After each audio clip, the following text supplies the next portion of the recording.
Beaucoup croient comprendre l'argent, mais leur situation financière suggère le contraire. La liberté financière demeure hors de portée pour un grand nombre. L'éducation traditionnelle met l'accent sur les études universitaires et la recherche d'un emploi stable. L'épargne est une composante clé de la stratégie financière enseignée dans l'éducation traditionnelle. Les individus fortunés suivent une approche différente en matière d'éducation financière et de gestion de patrimoine.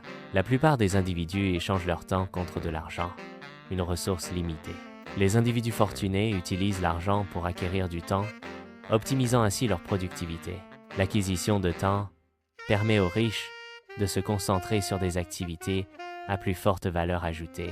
Cette stratégie permet d'accroître la richesse et d'optimiser l'allocation des ressources. Les riches créent des actifs, tels que des entreprises, qui génèrent des revenus. Les investissements sont des actifs qui produisent des revenus passifs. Les systèmes automatisés sont des actifs qui génèrent des revenus avec un minimum d'intervention. Ces actifs génèrent des revenus passifs, augmentant ainsi la richesse. Pendant que d'autres travaillent activement, l'argent des riches travaille silencieusement, générant des revenus passifs. L'argent investi dans des actifs productifs crée un cycle continu de croissance financière, indépendamment de l'effort physique. Cette accumulation de richesses passives permet une expansion financière continue, renforçant la position économique des individus fortunés. La classe moyenne se concentre sur l'obtention d'un salaire stable en échange de son temps et de son travail. Les individus fortunés privilégient l'utilisation de leviers pour générer des revenus importants avec un minimum d'efforts directs. Les leviers incluent les investissements, les actifs et les systèmes automatisés qui multiplient l'efficacité. La recherche de leviers permet de dissocier le temps de travail des revenus, favorisant une croissance exponentielle. Les individus fortunés adoptent une mentalité d'échelle, visant à impacter un grand nombre de personnes. L'objectif n'est pas de servir quelques clients, mais d'atteindre et de satisfaire des milliers de personnes. Cette approche à grande échelle permet d'optimiser les ressources et de maximiser l'impact. Les personnes fortunées ne se concentrent pas sur l'augmentation des heures de travail, mais plutôt sur l'optimisation de leur approche. L'accent est mis sur l'efficacité et la stratégie, plutôt que sur le simple acharnement. Travailler intelligemment implique l'utilisation de ressources, de technologies et de stratégies optimales pour maximiser les résultats. L'argent est un outil, pas un objectif. Les riches utilisent l'argent comme un moyen d'atteindre leurs objectifs. L'argent est un outil pour créer de la valeur et générer des revenus. Les riches se concentrent sur la construction d'actifs, contrairement à la simple consommation. La construction d'actifs augmente la richesse au fil du temps, tandis que la consommation diminue le capital. Les actifs génèrent des revenus passifs, tandis que la consommation entraîne des dépenses continues. Les individus fortunés se concentrent sur les rendements, à long terme, plutôt que sur les gains immédiats. Une stratégie d'investissement axée sur le long terme privilégie la croissance durable et la capitalisation. La planification financière à long terme permet de maximiser les opportunités de croissance et de minimiser les risques. La vision à long terme implique d'anticiper les tendances du marché et d'adapter les stratégies d'investissement en conséquence. Deux options se présentent: maintenir le statu quo ou adopter une mentalité axée sur la prospérité. La première option implique la continuité des habitudes et des résultats actuels. La seconde option requiert un changement de perspective et une nouvelle approche de la gestion financière. Adopter la mentalité des riches implique une transformation des croyances et des comportements financiers. Le changement doit être immédiat et ne peut être différé. L'action immédiate est essentielle pour initier le processus de transformation. La nécessité d'agir immédiatement souligne l'importance du moment présent.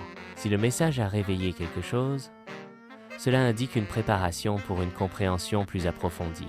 Ce réveil intérieur suggère que le spectateur est prêt à explorer des concepts plus complexes. L'invitation implique une transition vers une phase d'apprentissage plus avancée. Un appel à l'action encourage les spectateurs à s'abonner à la chaîne. L'abonnement permet d'accéder à plus de contenu et d'informations. S'abonner à la chaîne permet d'en savoir plus sur le sujet. Pour participer au concours, il est nécessaire de laisser un commentaire spécifique. Le commentaire doit contenir la phrase exacte. Je choisis le code des riches. L'engagement via ce commentaire est une condition de participation au concours. Partagez cette vidéo avec ceux qui aspirent à s'affranchir des contraintes du système. Offrez un encouragement visuel à ceux qui cherchent à redéfinir leur propre voie. inspirer les autres à explorer des perspectives alternatives et à remettre en question le statu quo. Les actifs sont des éléments qui génèrent des revenus. Les actions sont un exemple d'actif. L'immobilier locatif est un autre exemple d'actif. Les entreprises sont également considérées comme des actifs. Les passifs représentent des obligations financières qui entraînent une sortie de fonds. Les prêts et les cartes de crédit sont des exemples courants de passifs. Les passifs engendrent des coûts, tels que les intérêts, qui réduisent la valeur nette. La classe moyenne a tendance à accumuler des passifs en pensant qu'il s'agit d'actifs. Cette accumulation de passifs peut entraver la croissance financière à long terme. Les passifs typiques incluent les prêts automobiles, les dettes de cartes de crédit et les hypothèques sur les résidences principales. Les actifs, en revanche, génèrent des revenus ou prennent de la valeur avec le temps. Les personnes fortunées accumulent des actifs qui génèrent des revenus. Ces revenus couvrent ensuite toutes les dépenses des riches. L'accumulation d'actifs et la couverture des dépenses créent un cycle financier vertueux. Le revenu passif est un revenu généré sans effort actif continu. Contrairement au revenu actif, le revenu passif ne nécessite pas d'échange direct de temps contre de l'argent.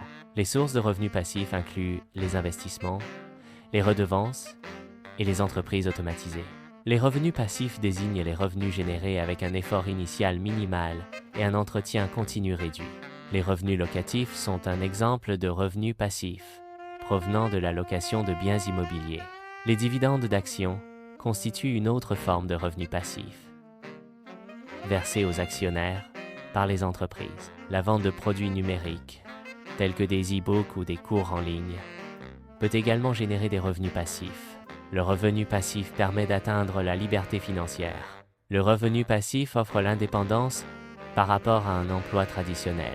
La génération de revenus passifs diversifiés réduit la dépendance à une seule source de revenus. Les systèmes automatisés sont des processus qui fonctionnent sans intervention humaine constante. L'automatisation réduit les coûts de main-d'œuvre et augmente la productivité. L'automatisation permet une exécution plus rapide et plus précise des tâches. Les systèmes automatisés sont utilisés dans divers secteurs, tels que la fabrication, la logistique et les services. Les systèmes automatisés sont illustrés par des exemples tels que les boutiques en ligne. Les programmes d'affiliation représentent une autre forme de système automatisé. Les logiciels constituent également des systèmes automatisés. Le leverage est l'utilisation stratégique de ressources pour amplifier les résultats. Il permet de générer un impact significatif avec un investissement initial relativement faible. Le leverage peut s'appliquer à divers domaines, tels que la finance, le marketing et la gestion. L'utilisation efficace du leverage nécessite une planification minutieuse et une compréhension approfondie des risques. Le levier financier illustre l'utilisation de l'emprunt pour amplifier le potentiel d'investissement. Un exemple courant de levier financier est l'emprunt pour investir dans l'immobilier. Le levier financier peut également être appliqué à l'investissement en actions. L'utilisation de l'emprunt permet d'investir dans des actifs plus importants que les fonds propres disponibles. Le levier humain illustre la délégation de tâches à des employés ou des sous-traitants. La délégation permet de multiplier l'efficacité et d'optimiser l'utilisation des ressources humaines. Le levier humain accroît la productivité globale en répartissant les responsabilités. Les individus fortunés évaluent les risques et les récompenses potentielles avant de prendre des décisions financières. La prise de risque calculée est une stratégie clé pour obtenir des rendements financiers plus importants. Un équilibre optimal entre le risque et la récompense maximise le potentiel de croissance financière. L'éducation financière est essentielle pour comprendre le fonctionnement de l'argent. Elle permet d'utiliser l'argent à son avantage. Sans éducation financière, il est difficile de prendre des décisions éclairées concernant les finances personnelles. Les livres et les ressources sont des outils essentiels pour améliorer l'éducation financière. La lecture de livres spécialisés offre une compréhension approfondie des concepts financiers. Les ressources en ligne complètent l'apprentissage en fournissant des informations à jour et des outils interactifs. Les recommandations de livres et de ressources guident les individus vers des sources d'informations fiables et pertinentes. Les mentors offrent des conseils et un soutien précieux basé sur leur propre expérience. Les réseaux fournissent un accès à des ressources, des opportunités et des perspectives diverses. L'interaction avec des personnes financièrement prospères peut inspirer et motiver à atteindre des objectifs financiers plus élevés. Les mentors et les réseaux aident à éviter les erreurs coûteuses et à accélérer le processus d'apprentissage.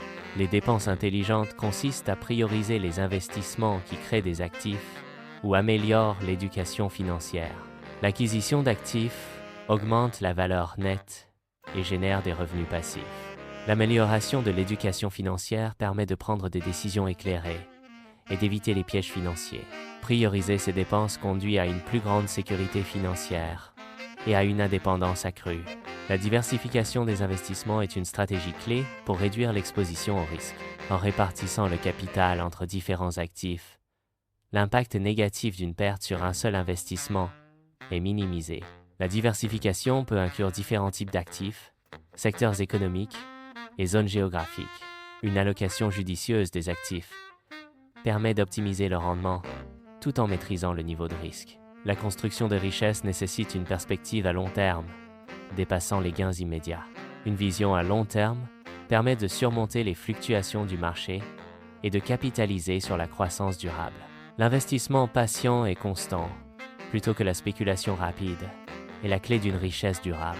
La diversification des actifs réduit les risques et maximise les opportunités de croissance à long terme. L'épargne constitue la base fondamentale de l'investissement. L'épargne permet d'accumuler le capital nécessaire aux investissements futurs. Sans épargne, les opportunités d'investissement sont limitées. L'épargne favorise l'indépendance financière et la sécurité à long terme. Un budget est un outil essentiel pour suivre les revenus et les dépenses. Le suivi budgétaire permet de comprendre où va l'argent et d'identifier les domaines de dépenses excessives. Un budget bien géré aide à atteindre des objectifs financiers, comme l'épargne ou le remboursement de dettes. La création d'un budget implique de lister toutes les sources de revenus et toutes les dépenses mensuelles. L'ajustement régulier du budget est nécessaire pour s'adapter aux changements de revenus ou de dépenses. La gestion responsable de la dette est cruciale pour éviter l'endettement excessif. Une bonne gestion implique de surveiller attentivement ses dépenses et ses revenus. Établir un budget réaliste est une étape essentielle pour contrôler ses finances. Prioriser le remboursement des dettes à taux d'intérêt élevés permet de réduire les coûts financiers à long terme.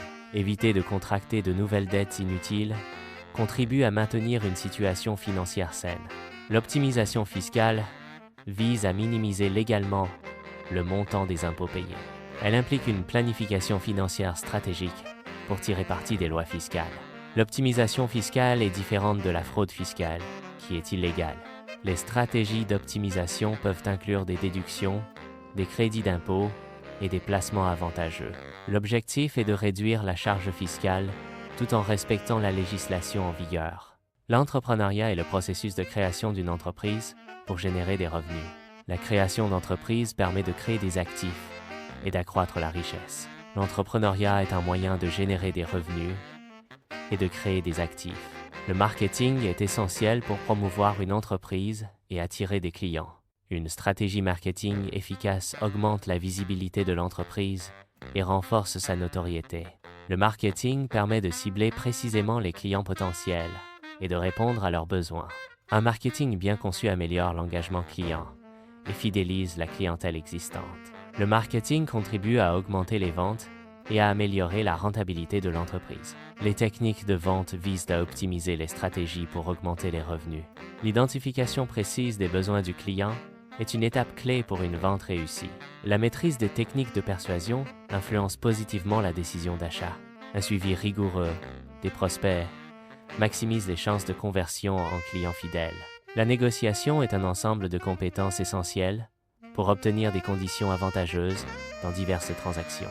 Une communication efficace, l'écoute active et la compréhension des besoins de l'autre partie sont fondamentales. La préparation minutieuse, incluant la recherche d'informations et la définition d'objectifs clairs, augmente les chances de succès. La flexibilité et la capacité à trouver des solutions créatives permettent de surmonter les impasses et d'atteindre un accord mutuellement bénéfique. Le leadership implique la capacité d'inspirer et de guider efficacement une équipe vers des objectifs communs. Un leader efficace possède des qualités telles que la vision, l'intégrité et la capacité de communication.